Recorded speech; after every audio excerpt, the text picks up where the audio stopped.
Hello বন্ধুরা, এই দেখো আজকে আমি মালপোয়া বানিয়েছি। তোমরা কে কিভাবে বানাও আমি জানি না, আমি যেভাবে বানাই সেই রেসিপিটাই আমি তোমাদের সঙ্গে শেয়ার করতে চলে এলাম। এ দেখো এখানে আমি হাফ কিলো সুজি আর 250 ময়দা নিয়েছি, আর পরিমাণ মতো দিয়ে দিলাম লবণ, আর দিয়েছি 1 চামচ মৌরি। আর মিষ্টি তোমরা যেমন খাবে সে তেমন দেবে। আমি এখানে হাফ কিলো খেজুর গুড় নিয়েছি। আমি এখানে কিন্তু কোনো রকম চিনি ব্যবহার করিনি। তোমরা চাইলে অর্ধেক গুড় আর অর্ধেক চিনি ব্যবহার করতে পারো। এগুলো একসাথে করে আমি উষ্ণ উষ্ণ গরম জল দিয়ে দেখো কিভাবে এটার একটা ব্যাটার তৈরি করছি। এগুলো কিন্তু অল্প অল্প জল দিয়ে কিন্তু খুব ভালো করে মাখতে হবে। তোমরা কিন্তু একবারেই অনেক জল ঢেলে দিও না। মিশ্রণটা কিন্তু খুব পাতলাও হবে না, আবার খুব গাঢ়ও হবে না। কিন্তু আমি একবারেই কিন্তু জল ব্যবহার করব না। এই দেখো অল্প অল্প জল দিয়ে আমি মিশ্রণটা তৈরি করছি। এভাবে খুব ভালো করে চটকে নিতে হবে। যেহেতু এর মধ্যে সুজি রয়েছে, সুজিটাকে কিন্তু কিছুক্ষণ ভিজতে দিতে হবে।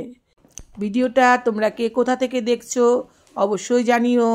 তোমাদের যদি ভালো লাগে তাহলে লাইক, শেয়ার ও সাবস্ক্রাইব করার অনুরোধ রইল।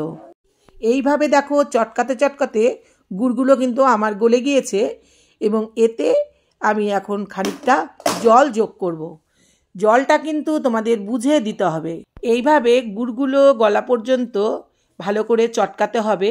আর পরিমাণ মতো দেখো আমি অল্প অল্প করে জল যোগ করছি। এইভাবে খুব ভালো করে মেখে নিয়ে এটাকে আমি আধ ঘন্টার জন্য রেস্টে রেখে দেব। দেখো মিশ্রণটা কিন্তু গাঢ় হয়েছে, তাই আমি আরও খানিকটা জল যোগ করলাম। দেখো মিশ্রণটা কেমন হয়েছে আমি তোমাদের হাতা দিয়ে তুলে দেখাচ্ছি। এ দেখো খুব কিন্তু গাঢ়ও না, আবার খুব যে একদম পাতলা তাও না। এই পর্যায়ে আমি 1 চামচ জোয়ান এতে যোগ করলাম। জোয়ানটা দিলে খেতেও ভালো লাগবে, আর খাবার পরে কোনো রকম বদহজমও হবে না। তাই এখানে মৌরির সাথে আমি জোয়ানও যোগ করেছি, এবং আধ ঘন্টার জন্য আমি রেস্টে রেখে দিলাম। এরপর একটা কড়াইতে আমি সাদা তেল দিয়ে দিয়েছি। তেলটা গরম হওয়া পর্যন্ত আমি অপেক্ষা করব। আর মনে রাখবে, তোমরা যতবার এই মালপোয়া ভাজবে ততবার কিন্তু এই ব্যাটারটাকে খুব ভালো করে হাতা দিয়ে নাড়িয়ে নাড়িয়ে তারপর কিন্তু কড়াতে দিতে হবে। তাহলে দেখবে যে কড়াতে প্রত্যেকটা মালপোয়া খুব সুন্দরভাবে ফুলে ফুলে উঠেছে। আর কড়াইয়ের তেলটা যখন মিডিয়াম হিট হবে তখনই কিন্তু এই মালপোয়াগুলো ছাড়তে হবে। খুব হাই হিটে কিন্তু এগুলো ভাজাও যাবে না। বেশি হাই হিটে ভাজলে এই ভেতরগুলো কাঁচা থেকে যাবে আর ওপরটা পুড়ে যাবে। তাই মিডিয়াম আঁচে এগুলোকে উল্টে পাল্টে ভেজে নিতে হবে। এ দেখো আমি কড়াতে একটা মালপোয়া দিয়ে দিয়েছি। এ দেখো কি সুন্দর ফুলে উঠেছে। দেখো এটাকে তুমি উল্টে পাল্টে ভেজে নিতে হবে। এইভাবেই কিন্তু পরপর আমি সব মালপোয়াগুলো ভেজে নেব। এই আরও আর একটা মালপোয়া তোমাদের আমি ভেজে দেখিয়ে দিচ্ছি। যতবার কড়াতে মিশ্রণটি দেবে ততবারই কিন্তু ভালো করে হাতা দিয়ে মিশ্রণটিকে নাড়িয়ে তারপর কিন্তু কড়াতে দিতে হবে। কারণ মালপোয়া কিন্তু না ফুললে খেতেও ভালো লাগবে না, ভেতরটা কিন্তু ফাঁপাও হবে না। এইভাবেই কিন্তু আমি সব মালপোয়াগুলো ভেজে নেব। এ দেখো আরও একটা আমি কড়াতে দিয়েছি।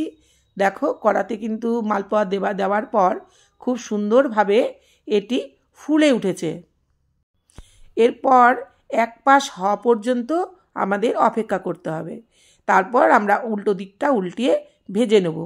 এইভাবেই কিন্তু আমি সব মালপোয়াগুলো ভেজে নিয়েছি। ভিডিওটি যদি ভালো লাগে তাহলে অবশ্যই তোমরা সাবস্ক্রাইব করে দিও। তাহলে আমি আরও ভিডিও বানানোর প্রেরণা পাবো। তোমরাও যদি এইভাবে মালপোয়া বানাও দেখবে তোমাদের প্রতিটা মালপোয়া ফুলেছে। এই মিশ্রণটা কিন্তু তোমাদের কিছুক্ষণ, খুব বেশিক্ষণ না হলেও 15-20 মিনিট তোমরা রেস্টে রেখে দেবে। তারপরেই তোমরা বানাবে। তাহলেই দেখবে এরকম ফুলকো ফুলকো মালপোয়া তৈরি হয়েছে। আশা করি এই ভিডিওটি নতুন গৃহিণীদের কাজে আসবে। আর যারা পুরনো গৃহিণী আছো তারাও তোমরা যদি অন্য কোনোভাবে বানাও সেটাও আমাকে জানিও। তাহলে তোমাদের কাছ থেকে আমিও শিখে নেব। তবে শিক্ষা কিন্তু আমরা উভয়ের কাছ থেকেই নিতে পারি। সবার কিন্তু রান্নার প্রণালী কিন্তু একরকম হয় না। বিভিন্ন দেশের মানুষ বিভিন্ন রকমভাবে বিভিন্ন পিঠে বানিয়ে থাকে।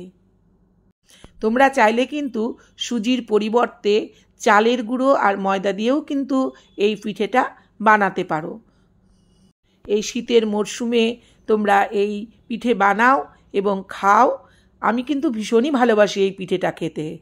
তোমরা কে কোথা থেকে দেখছো আমাকে অবশ্যই জানিও। তোমরা সকলে সুস্থ থাকো, ভালো থাকো। আগামীতে আবার কোনো নতুন ভিডিও নিয়ে আসবো।